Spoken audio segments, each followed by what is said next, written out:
Welcome back, everyone. This is Liz Faircloth. And I am Andressa Gadelli. And we are the hosts of the Investor Podcast. So what does it really take to scale a business?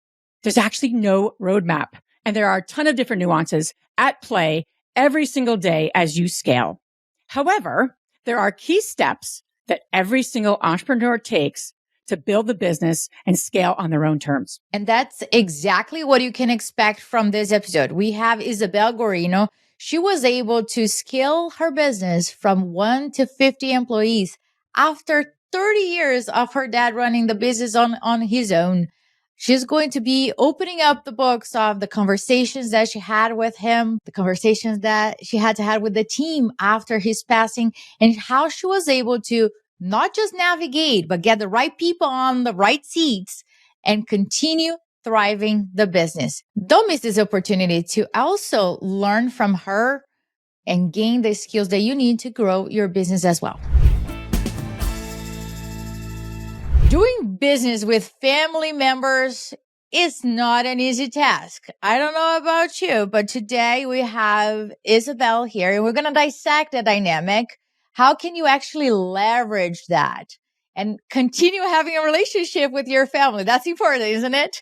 So we are looking to grow the business while still maintaining relationship. And for many of you, you are doing private money lending with your family members. But Isabelle, you guys have built a successful business. So let's dissect that. Tell me how you got to be part of your family business. Yeah, well, my father's had started our business and he had been a solopreneur, a real estate investor most of his life. And when I was older, I went to college and graduated, moved out to Miami to do Teach for America, became a flight attendant, all these different things.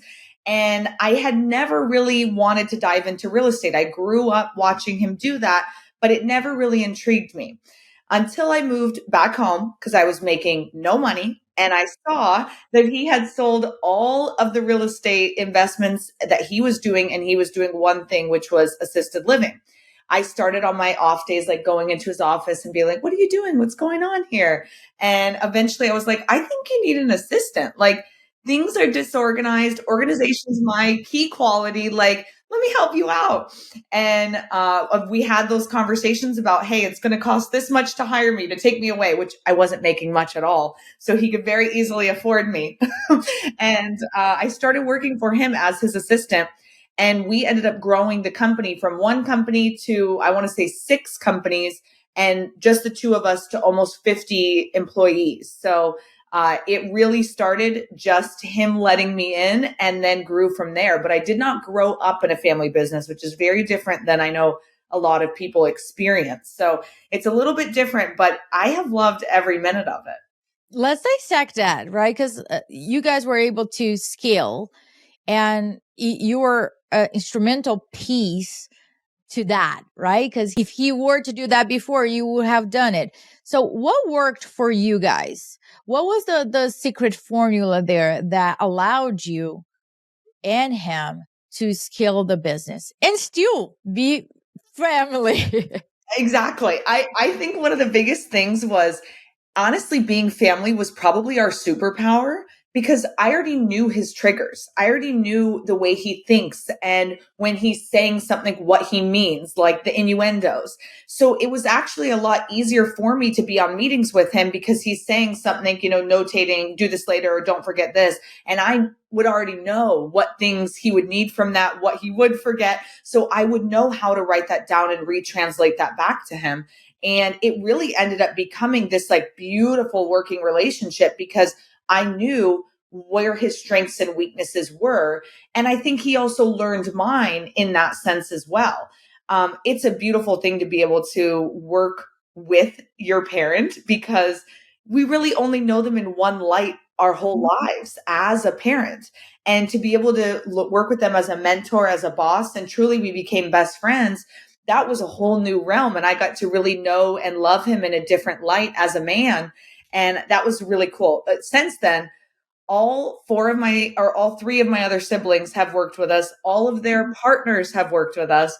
uncles, cousins, my mom. I mean, it has spread very You wide. guys need to write a book about running a business as a family, because you guys still do Thanksgiving together. Oh yeah. Oh, there you go. So There you go. let's break that down, because it's interesting that you said something I think very powerful, is that when you're working closely with people, whether it's your dad or, a partner, right?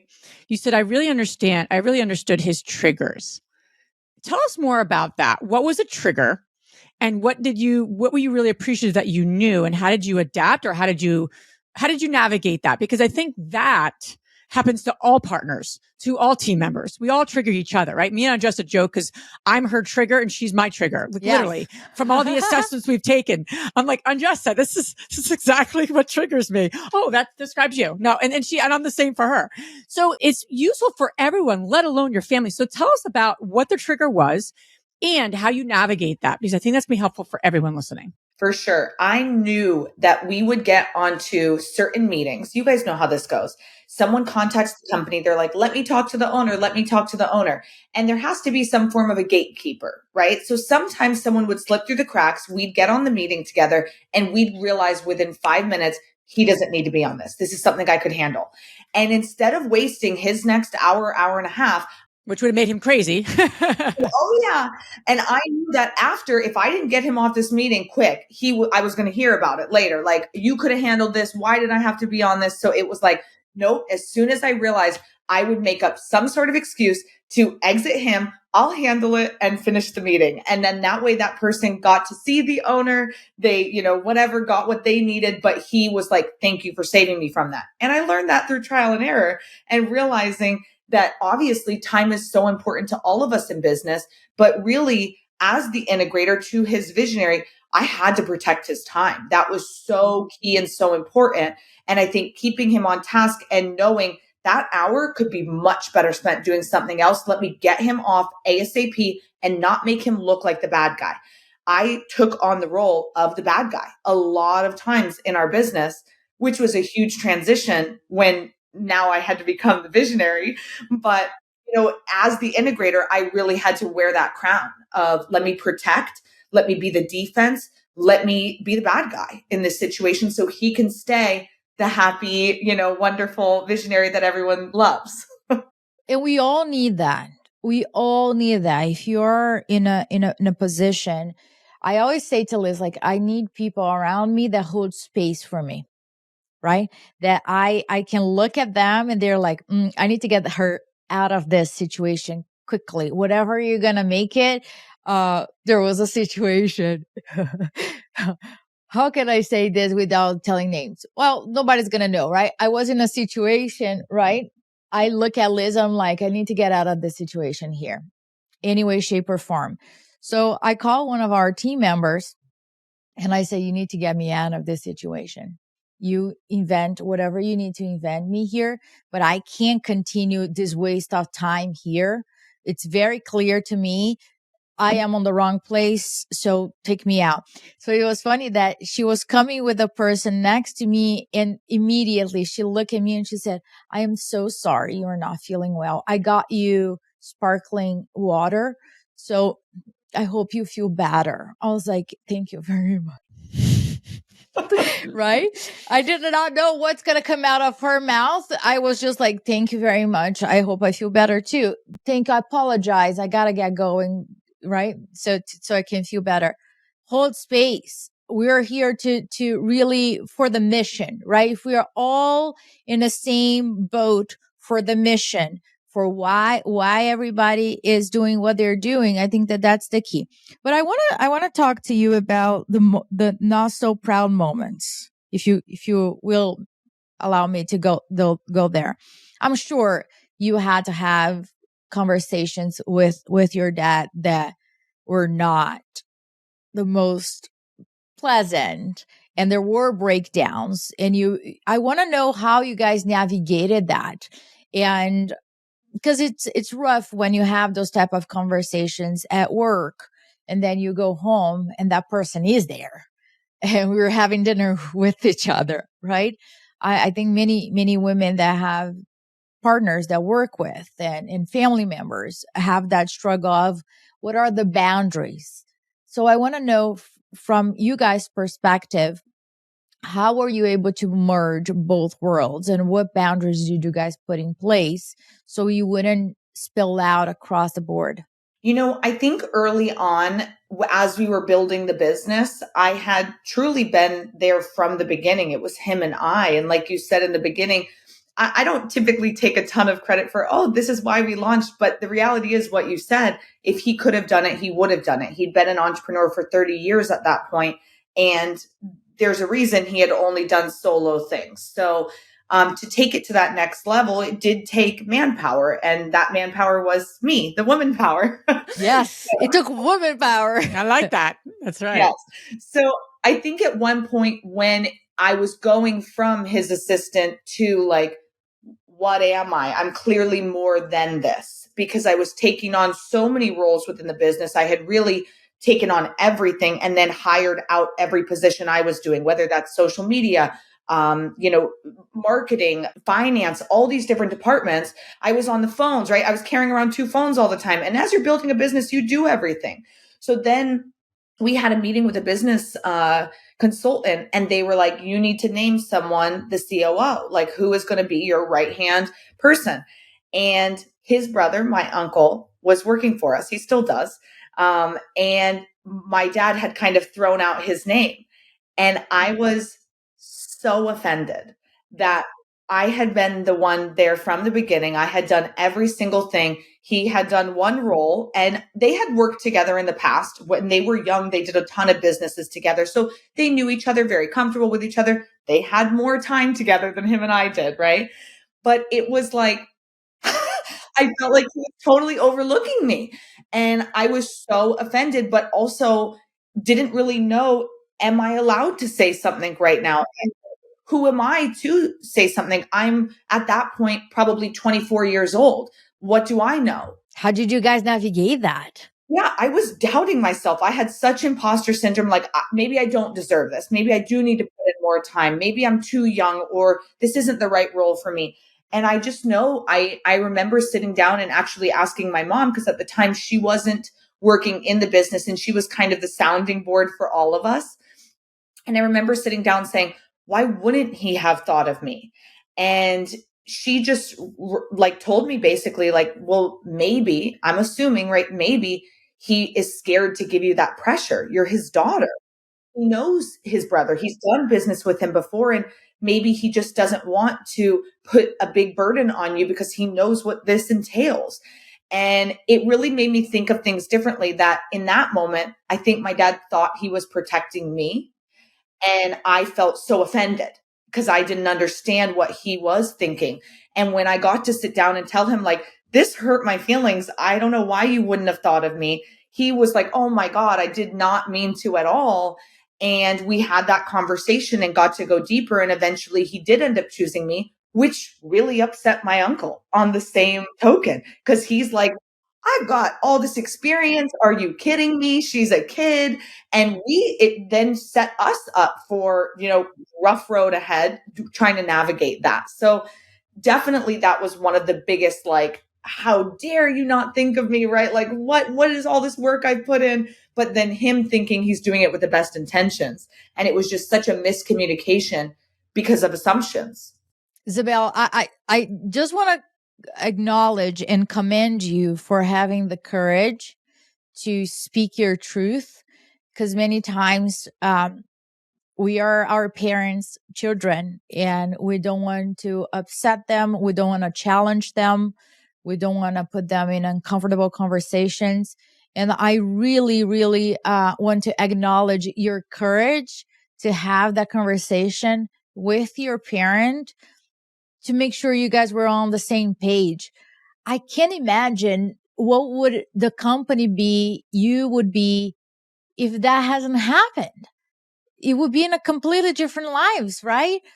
And all the good stuff. I think a lot of people don't want to have those conversations because they are so fearful of what the bad things that can happen. But look how you guys were able to really bloom, not the company, but your own relationships. but I don't want to discount that courage that you had to have that conversation. Yeah, thank you.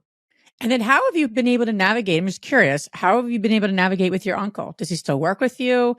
Did it just take some healing, more conversations, more breakdown? He's not invited to Thanksgiving.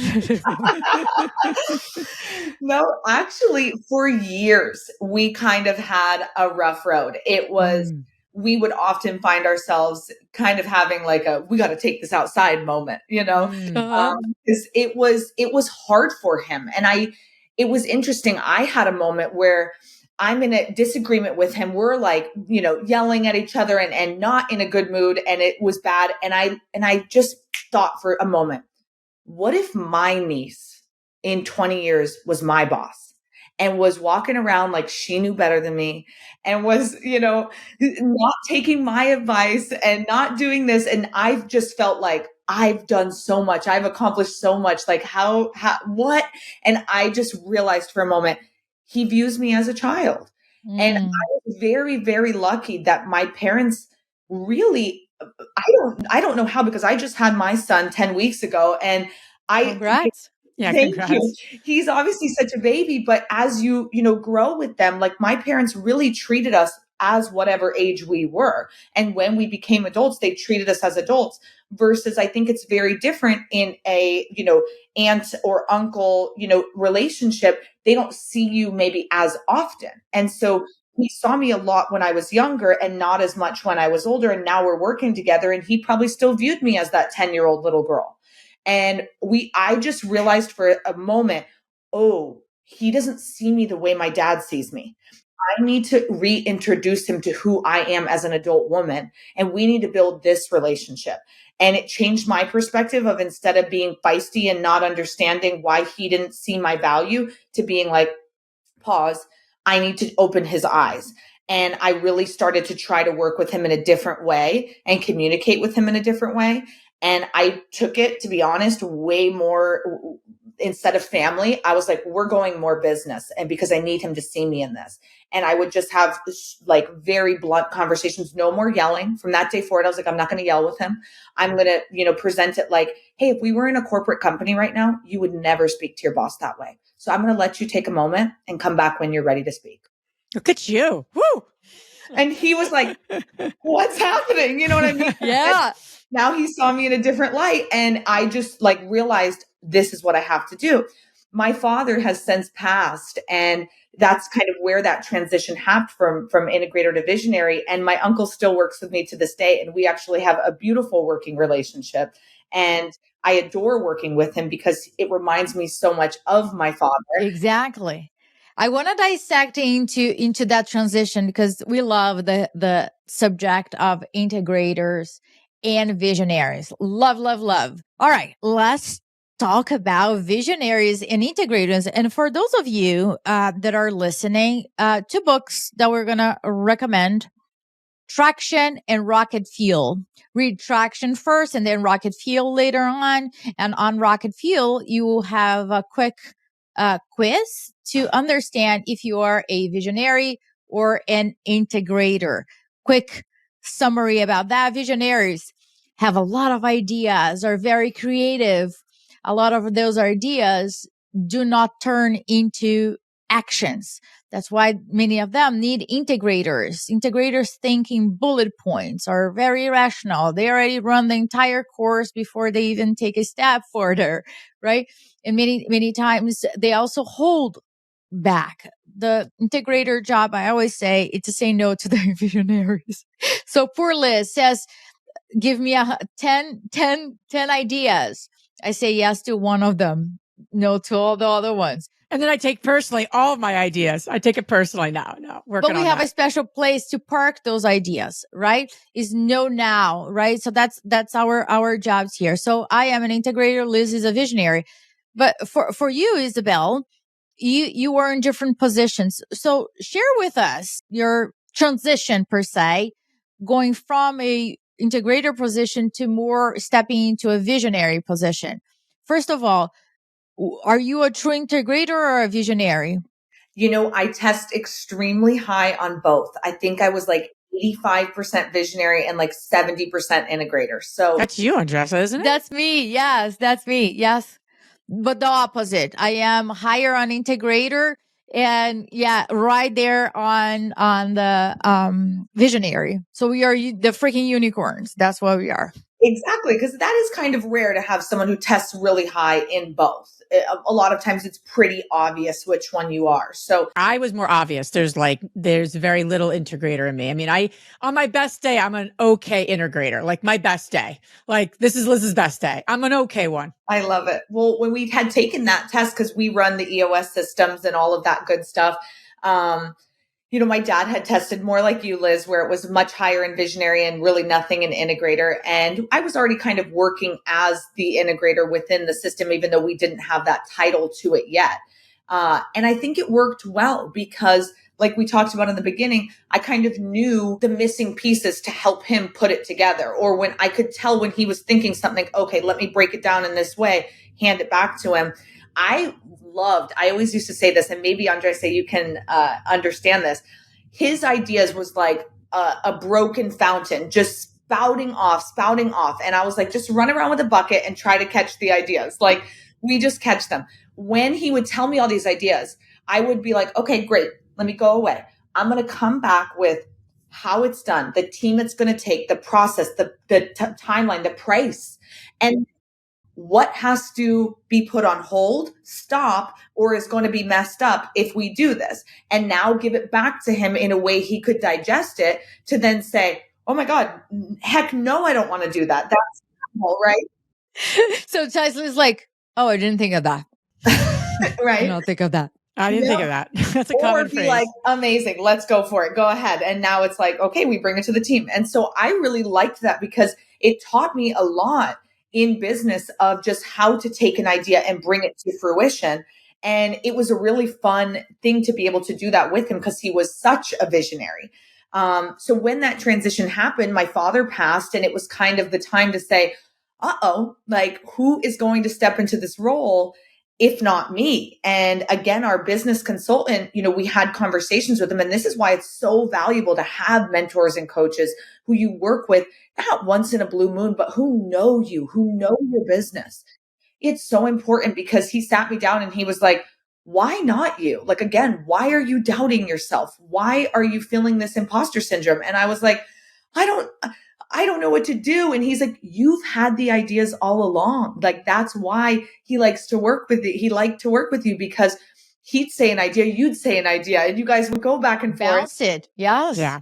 And he's like, that is why he enjoyed that. And so I was like, okay. And I kind of like went back and, processed and realized again, it was kind of like, okay, are we going to shut our doors? Am I going to hire someone outside who really doesn't know the culture and the vision and everything? Or am I going to step up to the plate and make it happen? And we made that transition, and I, jumped into that role. And at first I told the team, like, on one hand, I'm grieving my father. On the other hand, I'm grieving my role in business. Yes, to the outside, it's a lot. Yeah. When you lose, and that's the truth. And that's the truth. Like, again, that is the truth. And I am so glad you were able to verbalize it to the team so they were aware of. It's a lot of pressure. It's a lot of pressure. And from the outside, I'm still working for the same business. So no one understands that every single part of my day to day changed. Everything that's being asked of me, the way I have to think, the way I have to communicate, who I now am, all of that changed overnight. And that was sad because I loved being an integrator. As happy as I was to make the transition, there was a lot of sadness in losing that part of me. And it took a moment to kind of come to that realization. So once I kind of really learned to step into that role and understand these new expectations that were being asked of me, it started to be a lot of fun because now it was like, oh, now I can spout the ideas and have somebody tell me what it's going to take or how it's going to happen or no, right? And I was like, this is kind of great. Like now I can just go crazy. And so I started this thing where at least once a week, I would just have, a journal or a pad open, and I would just write ideas, like everything I could think of that would make us money, a new idea, a new product, hiring this new person, what I wanted to see on this, and just go crazy with my ideas and just give it to my integrator every week and basically be like, have fun with this. Pretty much tell me yes, no, maybe so. You pick out the gold. And we really learned to work together in that way. And I'm blessed that I found an amazing integrator who is fabulous at saying no, but also really touches the vision. And it's actually been really fun to step into that power and be able to exercise this skill that I did always have. But I also had to push down a little bit in myself because that wasn't my role. It wasn't my job. And now it is. And now I get to do that. And so it's been really a beautiful transition, but sad, happy, a lot of things mixed into it. How have you, I'm really curious as about how have you been able to transition letting go of the integrator role with this new person? Was there moments of that? I had to be transition of like, kind of like a little micromanaging. Tell us a little bit about that, because once you're doing, for so many women, right? Once they're looking to move from that solopreneur and build that team, some of them have a hard transition of letting go because they have done it so well, right? They have that badge of honor. So what was that like for you, and how were you able to stay in your lane, your newer lane, right? And let go of the integrator role? I made a big mistake in the process of this. I had met a gal who I fell in love with, and I was always had her in my mind. Like, if anything ever opens up, I'm going to call her. Like, I just love her energy. I love her vibe. None of the rest of my team had met her. And when this transition happened, I was like, that's who I want. So I called her up. I'm like, hey, do you want to, come work for us? And she was actually looking for a new job. So it was perfect timing. Well, in this conversation, she said, the company I work at, I have a girl who works with me who, if I leave, she's going to want to leave. Do you have a second role? And I was like, I don't know. I don't even know who this girl is. I'm only looking for one. Maybe I need an assistant. So we ended up hiring them both on. Hiring an integrator who's not already involved in the company was one of the biggest mistakes I made.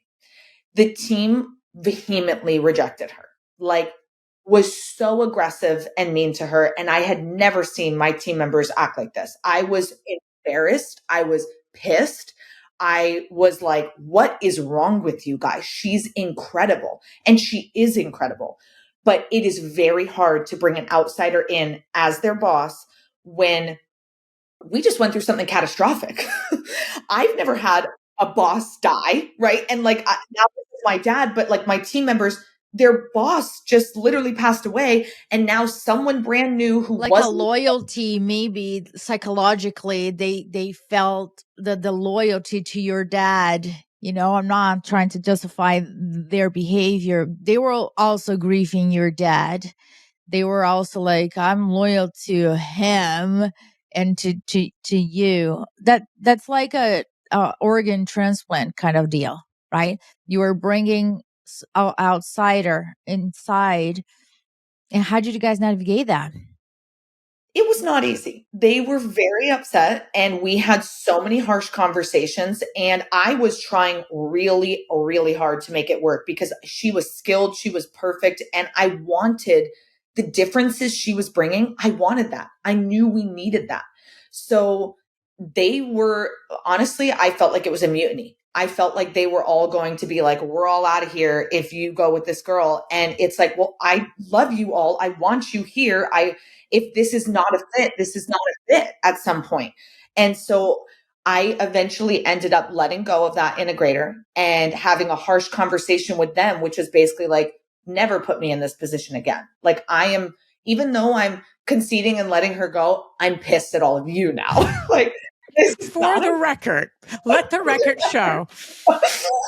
Oh my God. I don't think there is a right or wrong. I think everybody, and I appreciate your honesty and openness to do this. We don't have those types of conversations often. And I think we can relate to what you went through. And it's not, I don't think there is a roadmap.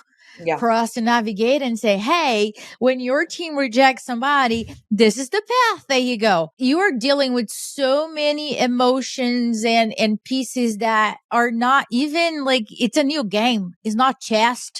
Chess is not anything that you played before. It is not existent. So, and then you ended up hiring a new person. Was that the case? What ended up happening was the girl who I had hired on as my assistant, they all loved her. And I think the difference was she was coming in as an equal, not above them. And so they really loved her and she fit the culture phenomenally. And so as I started giving her more and more tasks, we kind of had 2-3 months, basically a whole quarter without an integrator. And it was just like, okay, like, I guess I'm going to do both of these roles and this is how it's going to have to be. But then as I started passing more to her, she really started proving herself as being highly capable. And they all loved her. And it was like, thank goodness, hallelujah. thank goodness, exactly. And eventually it was kind of like, I realized they want to be involved in this nomination of who is the right person. So I knew I wanted it to be her. But at our next quarterly meeting, I said, guys, I can no longer hold both of these roles. I need to hire an integrator. And either I have to go find an outside person or we have to nominate someone within the company to take over this role. I want everyone to basically submit their votes to me. I am not going to necessarily go with who you choose, but I just want to hear what you guys think. I want your voices to be heard. I'm still making the final decision. They unanimously voted for her. Wow. All right, Wow. Great. Interesting. Oof, I am like breathing now. I know. Yeah, I feel it. She is great. amazing. And Thank God. The other gal found an amazing job where she's an integrator and she's doing amazing. Nice. So it all worked out. But I realized something really, really important in that is it is just hard when you have a very solid team to bring in someone else on top unless you run a very corporate structure. If you're a small business or a family business, it's not going to work. They have to rise up, right? They can't come down like this because it's always going to be taken the wrong way. Yeah, looking back, that probably happened to us, Liz. Yeah, I'm doing the same Is that reflection. coming back to your head? We're like, everybody rejected, get out. Yeah, totally. And having to navigate that, and it makes a lot of sense, but in hindsight, right? Always. Yeah. Isabelle, this has been amazing. And I love the depth that we've gone through in running this, family-owned business and what you guys do. And you focus on residential assisted living, which has been your niche. And that's what we're so excited about, that you'll be speaking at InvestorCon. And it's I'm so personally excited. I'm going to have to just say, Andressa, I'm out of this meeting. I'm going to just jump into that session because no, the reason why she's saying that, because we weren't my neighbors, she won't be able to attend. And I start talking about your session. My neighbor was like, come on, can you share with me at least the recording? Cause now I really want to go there. So Liz like, I'm going to her session. I was like, I need you. But we'd love to hear from you, Isabelle. I know we've been talking about, obviously, residential assisted living. I don't want you to give too much away, but if you can, tee it up of what women are going to walk away with from your session. That's going to be super amazing. Yeah, I love residential assisted living as a real estate investment opportunity. I think the trends are just going that direction. The silver tsunami of seniors is coming and we cannot stop it. And we like to show people, and especially women, because let's be real, typically when a loved one needs care and assistance, it falls on the adult daughter. We call her daughter Judy, right? Jokingly, but that's typically who is in charge of making these decisions or quitting her job to take care of mom or dad full time. We found a solution where you can really merge that with assisted living and real estate investing and become not the caregiver. You get to stay the daughter, cash flow, and have your loved ones live for free. So I'm really excited to be at InvestorCon in June. It's going to be an amazing event, but I'll be showing, how we can be making at least $10,000 a month on one property. And it'll be a great session. That's great. Isabelle, and as we wrap up, where can all the ladies listening learn more about you and start preparing their questions for InvestorCon in June? I love it. Well, on Instagram, I'm at the Isabelle Guarino, and I'd love to connect with you guys there. Our businesses are at RAL Academy, but feel free to follow me and reach out with any questions before or after the event. I can't wait to meet everyone there. Isabelle, thank you so much. All this information you guys can find on our show notes. I will see you in June. And for those of you, click the link below. We're going to have all the information for you to get the opportunity to meet Isabelle and all over 30 speakers and 500 women who are playing at the same level, ladies. Don't miss this opportunity. Thanks again, Isabelle. Thank you so much.